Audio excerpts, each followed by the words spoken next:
이 시간 감사로 기도하라는 제목으로 말씀의 은혜를 나누려고 합니다. 정말 은혜 받고자 나왔습니다. 말씀의 은혜를 성령의 역사를 통하여 풍성히 우리에게 내려 주시옵소서. 하나님, 다시 한번 감사할 수 있는 힘을 공급하게 하여 주옵시고 정말 감사할 수 있도록 우리가 변화되는 복된 시간이 되게 하여 주셔서 무엇보다도 하나님 말씀에 순종할 수 있는 귀한 축복의 시간이 될 수 있도록 은혜 위에 은혜를 더하여 주시옵소서. 부족합니다. 입술을 주장하여 주시고 능력을 더하여 주시고 하나님 말씀만 드러나게 하여 주옵시고 각자 심령 속에 감동으로 크게 역사하여 주시옵소서. 큰 은혜 베푸실 줄로 믿사오며 예수님의 이름으로 기도드리옵나이다. 아멘. 우리 옆에 분한테 한번 인사하겠습니다. 오늘 큰 은혜 받으십시오.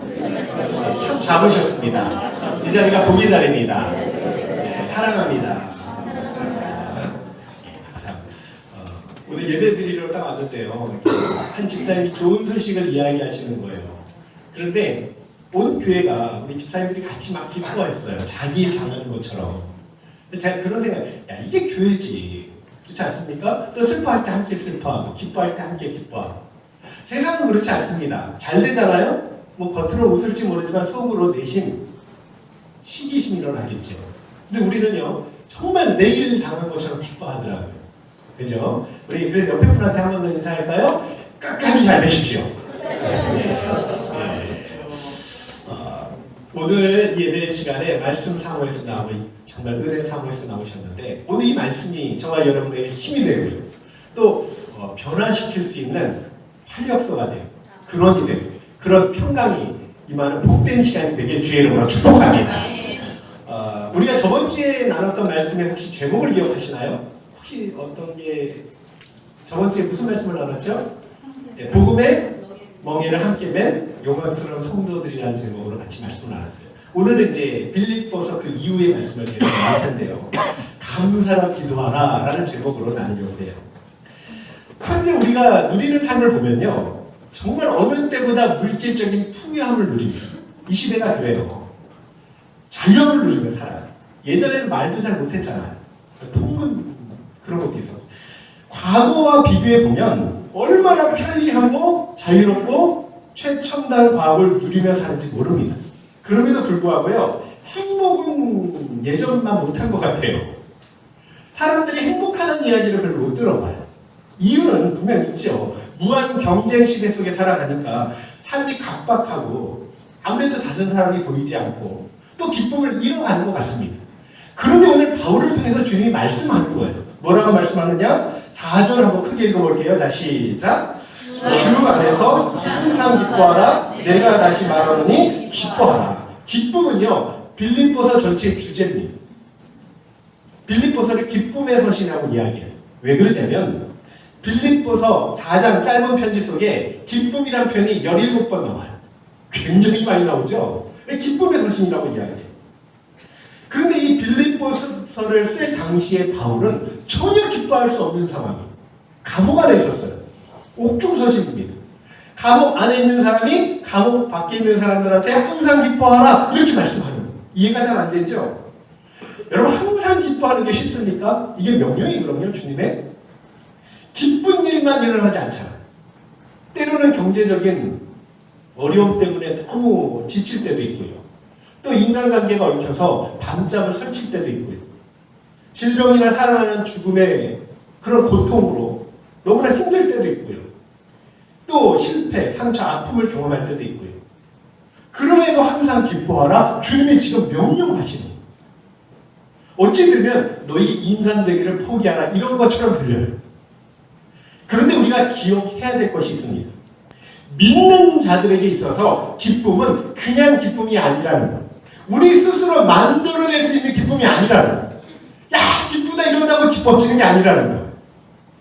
주님이 명령이신가 동시에 기뻐할 수 있는 사람으로 바뀌어주셨다는 뜻이고요. 이것이 구원받은 사람의 모습이며 열매라는 뜻이에요. 이제는 죄와 사망의 법에서 해방되어서 예수 믿으면 기뻐할 수 있는, 항상 기뻐할 수 있는 사람이 되었다는 뜻이에요. 여러분 우리가 주 안에 있는 사람들이죠. 주 안에 있다는 건 주님과 연합되었다는 뜻이에요. 십자가에서 죽으실 때 같이 죽고 부활하실 때 같이 산 사람들. 그래서 모든 죄악, 슬픔, 또 두려움의 근원에서 완전히 해방된 사람들. 이 기쁨은요, 평생 갚아도 갚을 수 없는 사죄의 은혜를 받은 사람의 기쁨이며 1만 달란트 탕감받은 자의 기쁨이며 더 나아가서 영원한 멸망에서 해방된 자의 자유의 기쁨이라는 이 기쁨이요, 성도들에게 계속 우리에게 기쁨을 준다. 가만히 있는데 구원의 기쁨을 준다. 상급의 기쁨을 준다. 한마디로 정말 기뻐할 수 있는 어떤 상황에도 그런 사람이 되었다는 것이. 그럼에도 우리는 자꾸 기쁨을 잃어가지요. 이제 잘 깨닫지 못해서 그런 거예요. 생각해 보세요. 무엇으로 내가 과거에 지었던 모든 죄악을 용서받을 수 있겠습니까? 다 죄책감 때문에 힘들어하는 거예요. 그게 우리를 누릅니다. 뿐만 아닙니다. 믿는 성도들은요, 말할 수 없는 영광이 기다리고 있다. 고난 뒤에 반드시 축복이 온다. 지금 바울이 처한 헌신은 너무나 기뻐할 수 없는 상황이죠. 육신 자유 박탈당하고요. 또 감옥에 갇히는데 억울하게 갇혀요. 조금 더 슬퍼할 그런 상황인데도 불구하고 기뻐할 수 있는 이유가 뭐냐면 현재 당하는 고난이 앞으로 누리게 될 영광과 비교가 안 됩니다. 그러니까 고난 뒤에 영광이 온다는 걸 누구보다 확신해요. 때가 되면 주님께서 나의 눈에서 눈물을 씻기시고 영광스러운 상급을 주실 것을 믿고 확신하기 때문에 더 나아가 자신 처한 모든 고난, 실패, 아픔조차도 후에는 합력하여 선을 만드실 것을 믿기 때문에 그렇게 그것 때문에 기뻐할 수 있다. 그걸 구원받은 삶, 구원의 기쁨 이렇게 이야기하는 거예요.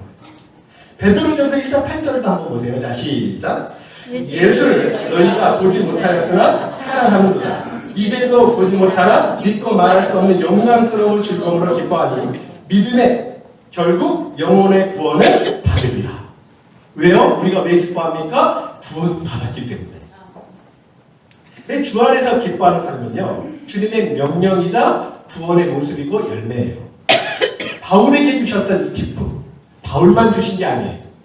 그저 구원의 기쁨, 상급의 기쁨, 주실 영광 바라보며 기뻐하는 기쁨, 합력해 선을 이루실 걸 바라보며 기뻐하는 기쁨, 이건 저와 여러분에게도 주신 내적 기쁨인 줄로 믿습니다. 아멘.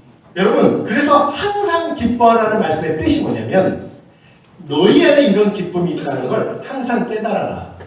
그리고 믿고 확신해라. 이 기쁨을 어떤 경우에도 빼앗기지 말아라. 누려라. 이런 말씀과 같은 거예요.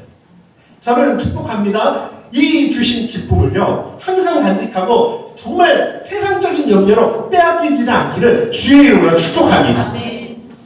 죄사함의 기쁨, 구원의 기쁨, 상급의 기쁨, 고난 뒤의 영광이 오는 기쁨, 범사에 감사할 수 있는 그런 기쁨이 저와 여러분의 삶에 충만하게 임하시기를 주의 이름으로 축복합니다. 아멘. 우리 예배 시간에 임했으면 좋겠습니다. 아멘. 우리가 기뻐하면요, 하나님이 우리를 보고 기뻐합니다. 아멘. 우리 자녀들이 막 기뻐하면 나도 기쁘 좋죠? 뭐 좋은 일 있냐? 그죠? 근데 애가 근심에 있으면 저도 힘들잖아. 똑같은 원리입니다. 이제 5절을 보세요. 자, 시작. 너희 가정을 사람에게 알리하라. 주께서 가까우시니라. 지금 빌립보 교회가 어려움을 당하고 있어요. 복음의 반대 세력으로 인해서 고통을 받습니다. 아마도요, 율법주의자, 이교도들의 공격을 받은 것 같아요. 사람은요, 자기 형편 좋을 때는요, 마음에 여유가 있어요. 넉넉합니다. 웬만한 거 받아줘요. 근데 상황이 어렵고 계속 길어지면 마음이 여유가 없어져 버려요. 속담에도 있죠. 긴 병에 효자 없다고. 좋지 않은 상황이 계속되면요, 자신도 모르게 관용적인 태도를 잃어버리게 되는 거예요. 빌립보 교인도 그랬다는 거예요. 그들은 잘 알고 있었어요. 관용으로 대해야 된다는 거예요. 근데 이게 말처럼 쉽습니까?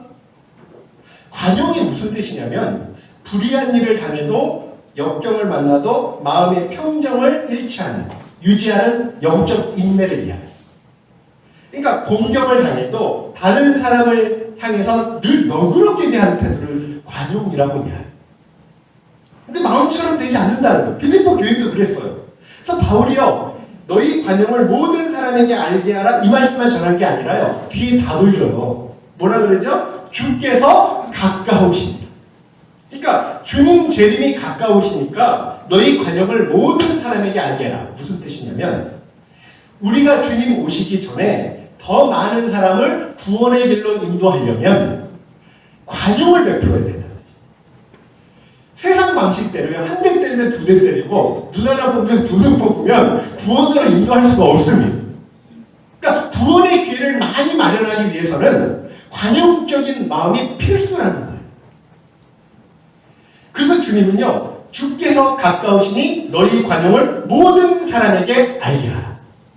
또 때가 되면 우리에게 환난을 준 자는 환난으로 갚으시고 우리는 영광으로 갚으시고.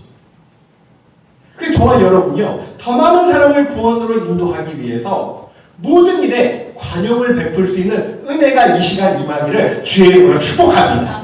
이거 위로부터 내려오는 거예요. 이제 오늘 핵심 말씀이죠. 6절 7절 한번 읽어볼게요. 자, 시작.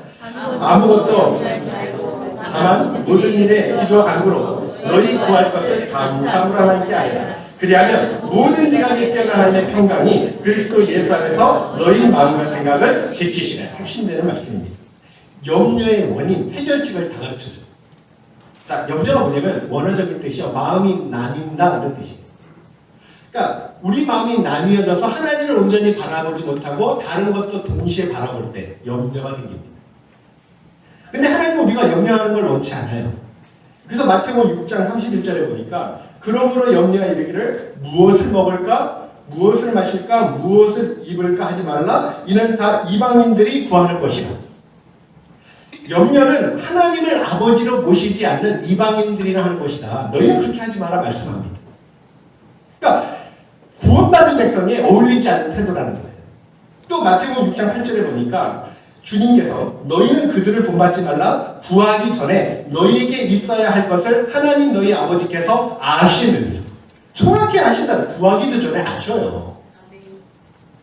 우린 필요를 정확히 아시고 때를 따라 도우실 거니까 염려하지 말라는 뜻이에요. 그러면서 아주 중요한 말씀을 해요. 마태복음 7장 9절에 보니까 너희 중에 누가 아들이 떡을 달라는데 돌을 주냐, 생선을 달라는데 뱀을 줄 사람이 있겠느냐? 너희가 악한 자라도 좋은 것으로 자식에게 줄 줄 알거든 하물며 하늘에 계신 너희 아버지께서 구하는 자에게 좋은 것으로 주시지 않겠느냐? 이게 하나님 약속이에요.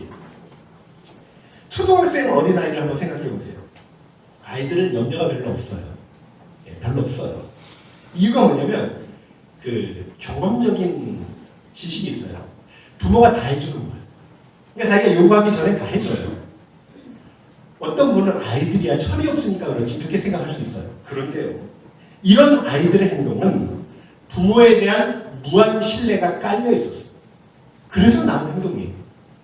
한마디로 우리는 엄마 아버지를 믿습니다 라는 고백적인 행동이 그냥 그렇게 묵묵히 부모를 신뢰하고 따라가는 걸로 나타나는 거예요. 그래서 우리 예수님께서 마태복음 18장 3절 한번 크게 읽어보세요. 자, 시작. 이르시되 진실로 너희에게 이르노니 너희가 돌이켜 어린아이들과 같이 되지 않냐면 결단코 천국에. 자, 어린아이처럼 순수하게 하나님을 의지하지 않으면, 복음을 받아들이지 않으면 천국 못 들어간다 이런 말씀이에요. 하나님은 우리가 언제나 어린아이처럼 믿기를 원하신다는 뜻입니다. 그러니까 어린아이라는 뜻은요, 순수한 마음. 주님이 말씀하시면 예하고 그냥 가라고 살아가서 이런 마음이 되길 원하신다는 뜻이에요. 여러분, 공중에 나는 새도 입히시고 들꼴도 하나님께서 입히시는 분 아닙니까?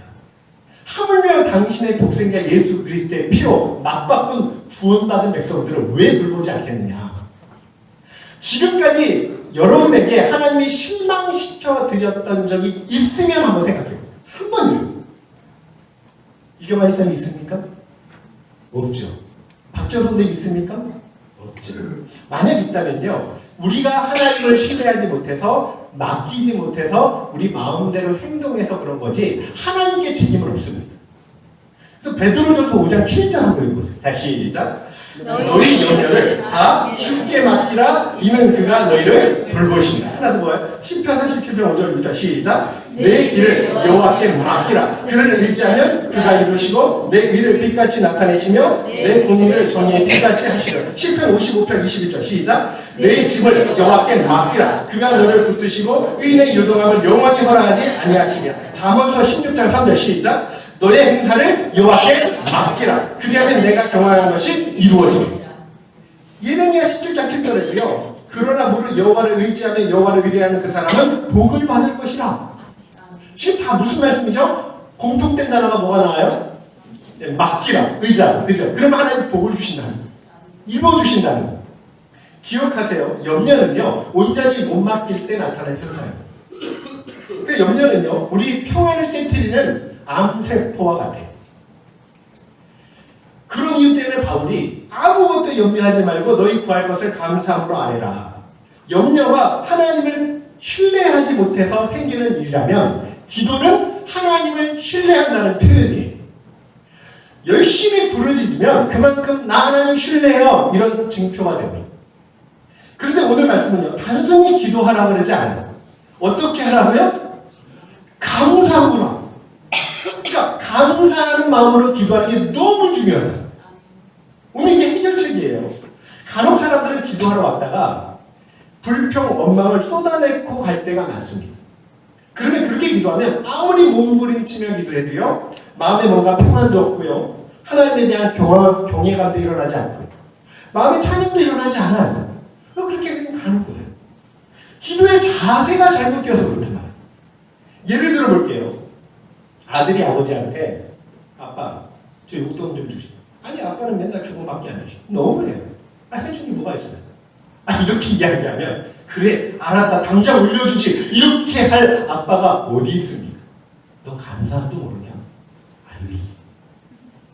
아니 모든 아버지들이 안 그럴까요? 저를 비롯해서. 근데 만약 희민이가 저한테 와서요 웃으면서 밝으면 얼굴로 아버지가 웃어요. 저를 너무너무 사랑해주셔서 감사해요. 제 말도 잘 들어주시고 아니 세상에서 아버지가 제일 좋아요. 아버지 같은 분은 없는 것 같아요. 아버지의 아들로 태어난 게 너무나 자랑스러워요. 만약에 이런다면 제가 얼마나 기쁘면서 너 필요한 거 없냐? 그냥 알아서 그냥 제가 움직여요. 그게 모든 아버지의 마음이에요. 이스라엘 백성들이요. 종되었던 애굽에서 구원해 주셨어요. 근데 몇 번이나 감사를 드렸는지 한번 성경 찾아보세요. 얼마나 많은 능력을 체험했는지 모릅니다. 출애굽 자체가 드라마틱해요. 10번째 재앙은 장자 죽음 재앙이죠. 애굽 백성의 장자는 다 죽었어요. 그런데 어린 양의 피를 문설주와 인방에 바른 이스라엘 백성은 다 삽니다. 40년 매일같이 하늘에서 떡이 내려요. 만나. 낮에는 구름 기둥, 밤에는 불 기둥으로요 그들을 보호하십니다. 반석에서 샘불이 나서 수백만 명의 갈증을 다 해결해요. 세계 어느 민족이 이런 기적을 매일 체험한 민족이 있습니다. 그런데요, 늘 불평과 원망을 달고 살았다. 감사에는 소극적이고 불평하는 데는 적극적이었다. 그래서 다수가 약속의 땅에 못 들어가고 광야에서 전부 고달픈 인생으로 끝마쳤다고 성경이 증언합니다. 마찬가지, 늘 감사함으로 기도하지 않는 건 하나님의 사랑과 은혜를 체험한 사람의 태도가 아니라는, 하나님을 신뢰하는 모습이 아니에요. 그래서 기도할 때는 언제나 감사를 해야 돼요. 우리가 받은 게 얼마나 많습니까? 하나님은요, 믿던 믿지 않던 정말 고르게요. 선인이든 악인이든 하늘의 햇빛을 비춰주시고 마실 수 있는 공기를 주시고 물을 주시고 또 비를 내려주시고, 이걸 일반 은총이라 그래요. 안 믿어도 주시는 은혜. 그렇지 않습니까? 근데 세상 사람이야 하나님이 주신 걸 몰라서 그렇지. 우리는 이게 하나님이 주신 복인 줄 알잖아요. 일반 은총도 은총이잖아요. 더 나아가서 저와 여러분한테 예수 믿고요, 더하셔서 죄사함의 은혜를 주셨어요. 예수님을 보내주셔서 대신 죽게 해주셨어요. 그래서 끔찍한 십자가형으로 내 대신 속죄를 이루게 해주셨어요. 뿐만 아닙니다. 이 은혜로 날마다 구원과 생명과 자녀됨과 기도 응답과 보호됨의 은혜를 누리며 살 수 있는 복받은 자로 세워주셨어요. 진짜 믿는다면 매일같이 감사해야죠. 기도할 때마다 감사해야죠. 제가 기도하면서 느낀 게, 늘 기도하면서 하나님, 죄악의 종이 되어서 멸망받을 수밖에 없고 지옥 갈 수밖에 없는 저를 구원해 주셔서 너무 감사해요. 이렇게 시작해요. 매일 드려도 하나님 기뻐하십니다. 절대 잊지 말라 그래요. 한순간. 감사의 기도는 믿는 자의 기본이에요. 기도 응답을 확신한다는 신앙 표시이기도 합니다. 왜냐하면 응답 믿지 못하면 감사가 안 나와요. 근데 감사로 기도한다는 건 하나님 응답하실 줄을 믿어요 하는 마음으로 하니까 그렇게 되죠. 오늘부터 기도하실 때 먼저 은혜, 하나님 베푸신 은혜를 하나하나 기억하시되 기회로 축복합니다. 여러분, 나의 궁핍한 형편이나 환경이나 진로는 염려거리를 먼저 생각하지 않고요, 하나님께 초점을 맞춰서 한번 먼저 감사해 보십시오. 감사로 기도하면 받을 손이 준비된 자에게 먼저 준 것처럼 하나님께서 감사의 마음을 가진 자들에게 더 최상의 것으로 저는 응답하실 줄로 믿습니다. 아멘. 그 성경을 말씀하는 거 읽어보세요. 에베소서 5장 20절 시작.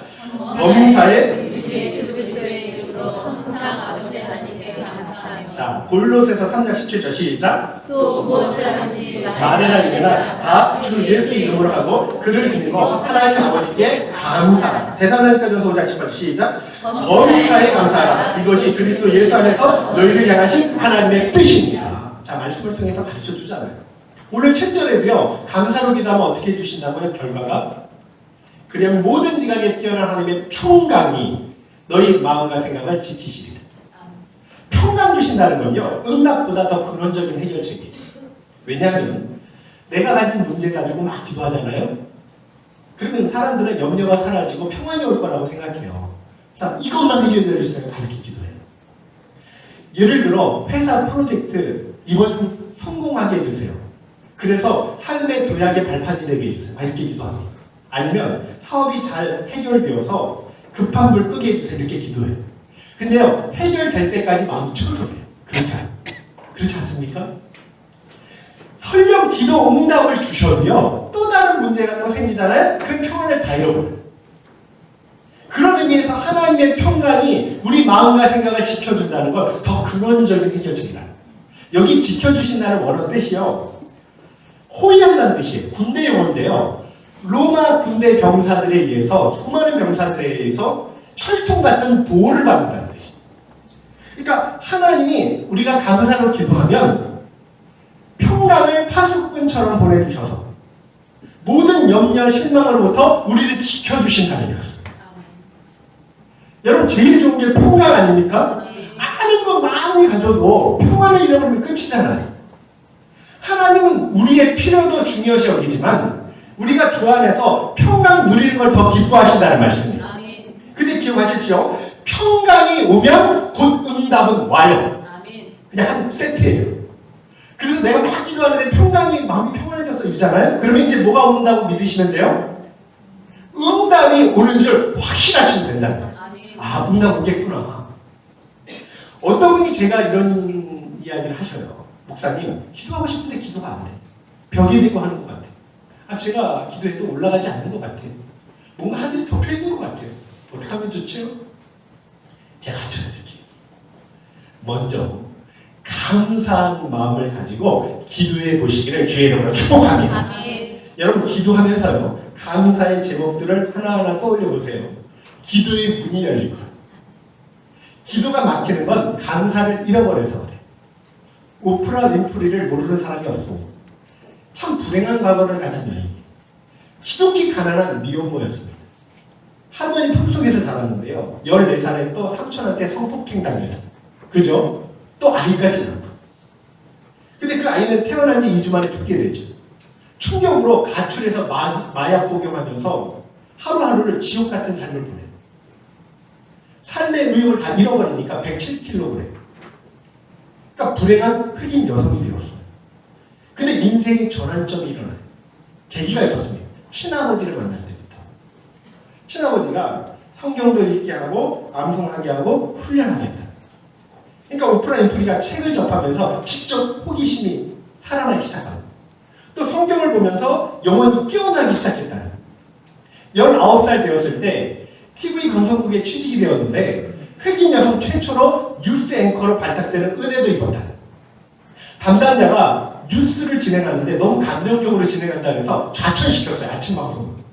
근데 아침 방송으로 갔지만 그래도 내일 찾았다고 감사 기도를 올리기 시작합니다. 근데 마음이 평안해지더래요. 근데 기대 이상으로 너무 또 방송도 잘 마치고 그래서 지금은 전 세계 132개국 1억 4천만 시청자를 울리고 웃기는 토크쇼의 여왕이 되고요. 또 지금은 그룹 회장이기도 하죠. 세상에서 가장 바쁜 여성 중에 한 명이 되었어요. 그러면서 하루도 빼먹지 않고 하는 습관이 있는데 그게 뭐죠? 감사 일기쓰기. 다 아시잖아요.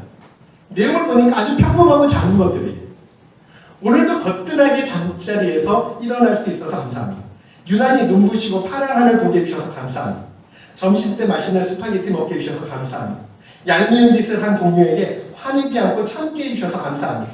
좋은 책을 읽었는데 책을 쓴 작가로 인해 감사합니다. 사람이 불행해지는 이유는요, 적게 가져서가 아닙니다. 가진 걸 잃어버려서도 아닙니다. 여러분, 하나의 감사를 잊고 살기 때문이라. 감사는요, 행복의 문을 여는 열쇠와도 같아요. 사람은 행복해서 감사하는 것이 아니라 감사하며 살기 때문에 행복해지는 거예요. 신앙의 힘은요, 어디까지 감사할 수 있니? 항상 감사할 수 있니? 얼마나 감사할 수 있니? 끝까지 감사로 생을 마감할 수 있니? 여기에 달려있다. 우리는 진실로 축복을 많이 받았는데요, 축복되지 못하는 경우가 굉장히 많습니다. 이유는 하나예요. 감사를 잃어버려서. 그래서 스스로 불행하다고 느껴요. 제가 이 말씀 준비하면서 이번 주에 감사를 많이 드렸어요. 기도할 때 감사를 많이 드렸어요. 정말 찾아서 드렸어요. 마음이 막 행복해져요. 하나님은 매 순간 감사를 표현하고 감사로 기도하고 감사를 적극적으로 활용하는 사람을 기뻐하신다. 그리고 더 좋은 감사거리를 그 사람한테 해주시며 뿐만 아니라 평안과 복을 허락해 주신다고 약속을 주셨어요. 여러분, 이번 주는요, 아무리 힘들고 어려운 일이 있을지라도 감사라는 단어를 먼저 떠올리시기를 주의 이름으로 축복합니다. 그 순간 생명을 주실 것이고 즐거움을 주실 것이고 하나님 은혜를 주실 거예요. 특별히 사탄이 여러분의 평안을 빼앗아 가려고 할 땐 더 적극적으로 감사로 공격하세요. 그러면요, 맥을 못 추고 달아날 것입니다. 대신 참 평강이 저와 여러분의 마음과 생각을 지켜주실 거예요. 그게 하나님 약속이니까. 그래서 무슨 일을 하든 특별히 기도할 때는 뭘로 하라고요? 반드시 감사합니다. 그래, 반드시. 영전은 감사 기도로 이기는 거예요. 그래서 감사로 기도하고 감사로 찬양하고 감사로 예배드리고 감사로 섬기고. 그래서 세상에서 누구보다 행복을 영위하는 축복의 주인공이 여러분이 되기를 주의 이름으로 축복합니다. 감사를 잃어버리지 않았으면 좋겠습니다. 옆에 분한테 당신이 여기 있어서 감사합니다. 감사하죠, 그죠? 네. 좋은 교회 주셔서 감사합니다. 좋은 말씀 주셔서 감사합니다. 뿐만 아니라 날마다 우리 안에 기쁨이 있다는 걸 잊지 않았으면 좋겠어요. 그리고 여러분의 관용을 통해서 더 많은 사람들이 구원의 길로 인도되는 기적과 같은 역사가 일어나게 주의 이름으로 축복합니다. 그런 마음으로요, 찬양하고 기도하려고 합니다. 같이 기도하겠습니다. 기도하고 찬양하고